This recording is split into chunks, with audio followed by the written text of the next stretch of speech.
Hi friends, சமீபத்தில் Hamsini entertainment ஒரு முக்கியமான ஒரு ட்வீட் ஒன்று பண்ணியிருக்காங்க. கூலி படத்தோட ஓவர்சீஸ் ரைட்ஸை இவங்க தான் வாங்கியிருக்கிறாங்க. ஸோ கூலி படத்துக்கு நெகட்டிவ் ரிவ்யூஸ் பண்ணாதீங்க, பேக் வசூல் போடாதீங்க. ஏன்னா படத்துக்கு படத்தை தயாரித்த தயாரிப்பு நிறுவனத்துக்கும் அதை வாங்கி எங்களுக்கும் தான் தெரியும் என்ன வசூல் ஆகியிருக்குன்னு.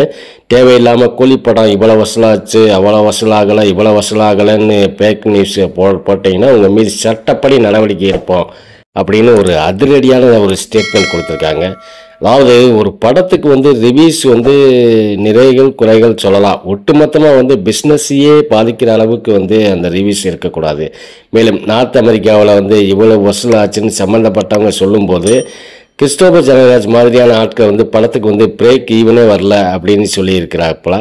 என்னமோ இவங்க தான் படத்தை எடுத்து தயாரித்த மாதிரி ரிப்போர்ட் கொடுக்குறாங்க. அதுக்கு தான் ஹம்சினி ஒரு தரமான ஸ்டெப்பை எடுத்து வச்சுருக்காங்க.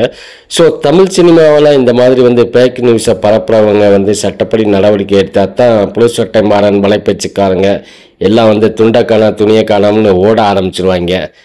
அப்போ தான் தமிழ் சினிமா வளரும். ஓகே ஃப்ரெண்ட்ஸ், இந்த வீடியோ பிடிச்சிருந்தால் லைக் பண்ணுங்கள், கமெண்ட் பண்ணுங்கள், ஷேர் பண்ணுங்கள். முக்கியமாக சப்ஸ்கிரைப் பண்ண மறந்துடாதீங்க. மகிழ்ச்சி.